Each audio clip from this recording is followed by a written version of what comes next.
한 사람 남았습니다.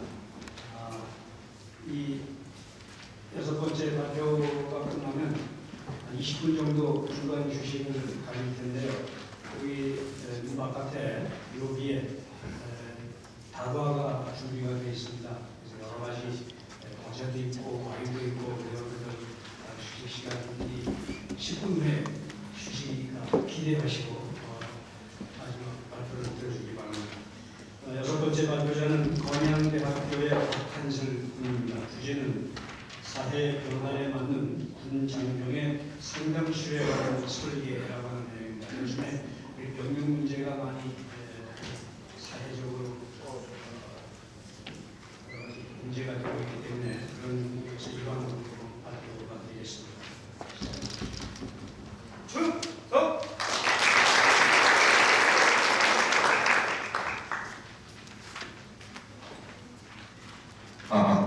네, 이번에 사회 변화에 맞는 군장병의 상담 치료에 관한 설계라는 주제로 발표를 하게 된 건양대학교 학군사관고생 박한슬입니다.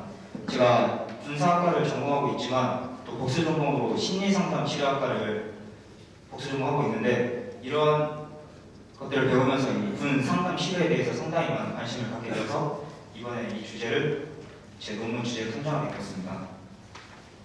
네, 목차를 보시면 총 4개장으로 구성되어 있는데 먼저 연구의 필요성에 대해서 말씀드리고 사회 변화로 인한 병사들의 가치관 변화가 또 우리 군에 얼마나 영향을 미쳤는가, 그리고 세 번째 장에서는 군 상담 치료 방식의 문제점을 알아보고 여기에 대해서 새로운 설계와 또 이 새로운 설계에 따르는 제한 사항을 알아보고 4장에서 결론을 맺도록 하겠습니다. 연구의 필요성입니다. 이 전쟁을 준비하는 데 있어서 유형 전투력도 상당히 중요하지만 이 건강한 정신 상태를 바탕으로 한 이러한 무형 전투력도 아주 중요합니다. 따라서 이 상담과 치료를 통한 인원 관리를 함으로써 무형 전투력을 증가시키는 것이 필요합니다. 또한 이 상담과 치료를 통해서 총기 사고와 같은 강력 사고를 예방할 필요성이 있습니다. 신문에서 발췌한 자료인데 군에서 면담은 2병은 사회, 1병은 3회, 3병은 1, 영장 1에 관심병사는 주, 사회를 권장한다고 나와 있습니다. 하지만 현실적으로 이게 권장사항이지 의무사항이 아니기 때문에 지켜지지 않고 있는 것이 현실이라고 합니다. 그리고 이제 군에서는 이 병영 상담관, 전문 상담관이 있는데 국방부 기준 자격 등급을 충족시키지 못하는 병영 상담관이 육군말에도 50%에 이르고 해군은 60%, 공군은 20%에 이른다고 합니다. 그리고 관심병사를 위한 비전 캠프, 캠프가 운영되고 있는데 운용이 부대마다 제각각이어서 통일성이 요구되는 현실입니다. 그래서 저는 이 상담과 치료에 대해서 이 새로운 설계를 해보았습니다. 이 장에서는 사회 변화로 인한 병사들의 가치관 변화를 보고 군에 미친 영향을 알아보겠습니다. 우리 사회는 점점 이 개성과 자유와 인권을 중요시하는 사회로 변화되어 왔습니다. 그래서 이러한 사회에서 자라온 젊은이들은 바로 여기 보이는 가치관을 갖게 되었는데, 크게 보이는 것들만 보면 탈권위적이고 개인주의적이고 독립을 추구하고 쾌락을 추구하며 신뢰주의적이다, 그리고 개성을 중시한다는 특징을 보입니다. 반면에 군은 권위, 계급, 또 획일화되어 있고 집단주의, 또 완전주의입니다. 이게 보시면 아시다시피 이 젊은이들의 가치관과 군의 문화는 물과 기름처럼 섞일래야 섞일 수 없는 대립되는 관계라고 볼 수 있습니다. 그래서 이러한 문화와 가치관의 충돌은 병사들의 혼란을 야기하여 병사들이 병영생활에 적응하는데 어려움을 주게 됩니다. 그래서 현재 군 상담 치료 방식에 문제가 어느 것이 있는지 알아보고 이 사회 변화에 맞춰서 새로운 설계를 해보았습니다. 먼저 군 상담은 지시적 상담이 주를 이룬다는 것입니다.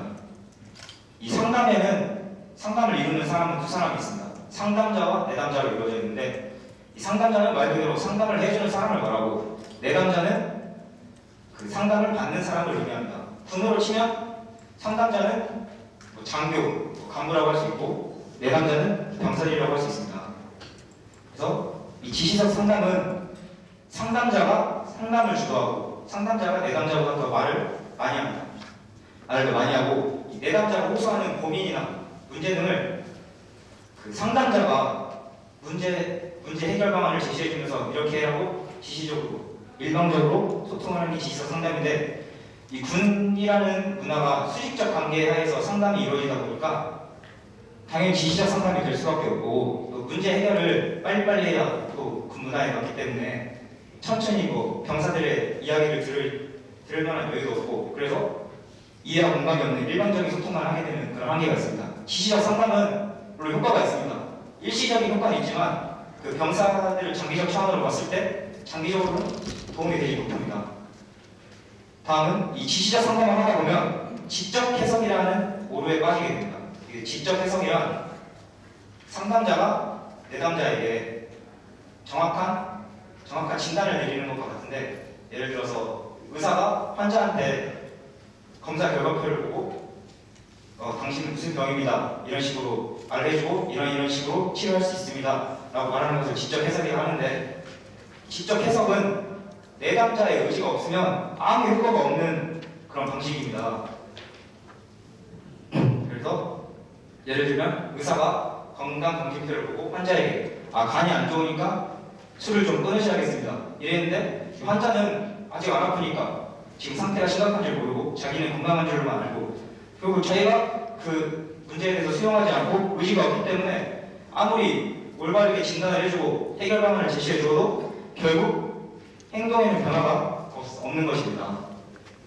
그리고 세 번째 문제는 군 상담 치료가 심리학에서 말하는 상담 치료 요건에 충족되지 못한다는 점입니다. 이 충족 조건은 상담과 치료 이후에 내담자가 행동에 변화가 있어야 하고 스스로 문제 해결할 수 있는 능력을 가졌을 때 충족한다고 볼 수 있는데 이 군 상담은 단지 그 당시 처한 문제 해결에만 급급하지 장기적으로 내담자를 살펴보지 않는다는 점입니다. 그래서 이러한 세 가지 문제가 있기 때문에 저는 새로운 설계를 해봤습니다. 이 새로운 설계에 있어서 저는 심리학에서 인간중심 이론이라는 칼 로저스가 주장한 이론을 분석의 틀로 썼는데 이 인간중심 이론의 인간은 끊임없이 성장하는 유기체적 존재이고 존중받아야 할 대상이라는 인간관을 가지고 있습니다. 그래서 이 상담에 있어서 상담자는 절대 지시를 하지 않습니다. 지시를 하지 않고 내담자가 상담을 주도합니다.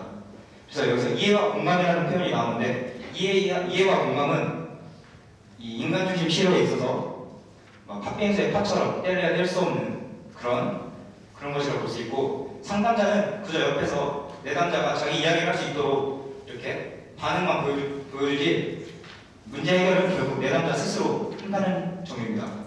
이를 통해 새로운 설계를 했는데 첫 번째, 저는 이 초급 장교들에게 전문적 상담과 치료 기술을 교육해야 된다고 생각했습니다. 앞서 설명드렸듯이 공감과 이해가 이 이론에서 아주 중요시 된다고 말씀드렸는데 이 병사들을 가장 잘 이해할 수 있는 연령층이 장교 중에서 바로 이 소위 계급, 중위 정도 되는 그 초급 장교들 계급입니다.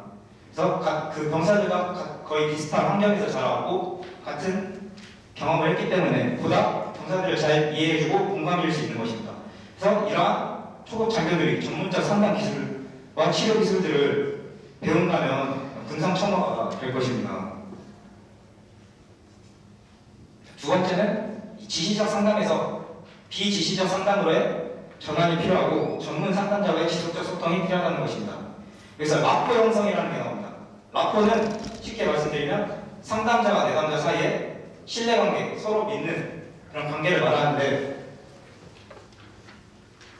앞서 말씀드렸듯이 군 문화는 수직적입니다. 수직적 관계에서 상담이 이루어지기 때문에 이 병사, 내담자는 그 상담자에게 자신의 고민거리나 문제들을 이러한 계급의 압박에 눌려서 제대로 말할 수 없게 됩니다. 그래서 이러한 라포, 서로의 신뢰관계를 형성해야 서로를 믿고 따를 수 있는 그런 라포를 형성해야 이러한 비지시적 상담으로 전환될 수 있는 것이고 그래서 개입을 최소화해야 합니다. 이 개입을 최소화하는 이유는 이 향토로 살아난 병사들을 370명을 대상으로 한 조사에서 약 40%, 370명 중에 140명 정도가 지휘관과의 상담에서 바라는 점이 뭐냐고 물어봤더니 바로 자신의 이야기를 묵묵히 들어준다, 고민거리를 들어준다. 들어주는 것만으로도 이 병사들은 그 마음속 고민거리가 어느 정도 해소가 된다는 것입니다. 그래서 이 개입을 최소화해야 되고, 이제 내담자 스스로 자기가 어떤 문제가 있는지 생각할 시간을 부여해 주는 겁니다. 상담자는 개입하지 않고 생각할 시간을 충분히 부여해서 자기가 처한 상황이 어떤 상황이고 내담자가 자기가 어떤 문제를 갖고 있는지 스스로 생각할 수 있게 해줘서 자신이 바뀔 의지를 만들어주는 것입니다. 다음은 환경 조성입니다. 이 군 상담하는 장소가 매우 열악한 것이 현실인데, 일단 상담은 비공식적 장소에서 이루어져야 됩니다. 지휘관실과 같은 공식적 장소는 내담자에게 압박감을 주고 하기 때문에 진솔한 상담이 이루어질 수 없습니다. 그리고 방해받지 않는 장소가 중요합니다. 상담을 하고 있는데 누가 뒤에서 문 열고 들어온다 이러면 상담에 상당히 방해가 되겠죠. 또 상담 중에 누가 들어오면은 자신의 이야기를, 고민거리를 다른 사람들이 알게 되는 꼴이 됩니다. 그래서 내담자 입장에서는 내가 고민을 공유했더니 이것이 내 약점이 되어버리는 이러한 불안감을 가지게 되는 것입니다. 그리고 상담 장소는 온화하고 아늑해야 합니다. 우리 군에는 이러한 전문 상담 부대, 상담방 같은 게 많이 없는데 2평이나 3평 남짓한 작은 공간이라도 이러한 환경만 잘 조성된다면 효과적인 상담을 이루어질 수 있습니다. 마지막, 예방적 차원의 생활 상담이 필요합니다. 이 하인이 법칙이 있는데, 한 번의 큰 사고가 일어나기 전에는 300번의 사소한 징후와 29번의 작은 사고가 일어난다는 것입니다. 그래서 미리 징후를 발견해야 그 더 큰 사고를 방지할 수 있는데, 이러한 상담이 주로 군에서는 문제가 터지고 나서 쏠고 외양간 놓치듯이 그런 문제를 해결하려고 하는데, 사고가 터지기 전에 이 생활 상담, 자주 상담을 함으로써 예방적 차원의 상담을 해서 그 징후를 발견해야 된다는 말입니다. 하지만 제가 이 새로운 설계를 하면서 제한 사항들을 생각해 봤는데, 예산과 시간 문제입니다. 초장교들을 교육시키는데 예산이 또 들어갈 것이고, 시간적으로는 초임 장교들은 OBC라는 과정을 겪게 되는데, 이 OBC에서는 각 특기를 배우고 하기 때문에 이렇게 전문 상담 기술을 배울 여건이 안 됩니다. 그리고 또 병영 생활에 있어서 이러한 상담을 오랜 시간 하기에는 또 한계가 있고, 다음 간부들의 적극성 문제인데, 이 상담이라는 게 상당히 저는 적성에 맞아서 하고 있는데 적성에 맞지 않는 장교들이 있을 수 있습니다. 그럴 경우에는 아무래도 배우는데 적극성도 떨어지고 병사들을 상담하는데 그 적극성이 떨어지는 그런 한계를 보일 것으로 예상됩니다. 그래서 결론은 그냥 사회문화에 맞춰서 병사들의 가치관을 고려한 상담이 치료가 필요하고, 이걸 인간중심 이론을 바탕으로 한 상담이 치료의 새로운 설계가 절실하고, 이러한 제한 사항들을 극복함으로써 군에 있는 각종 교육제도 그리고 프로그램을 변화시킬 필요가 있음을 말씀드립니다. 발표는 여기까지입니다.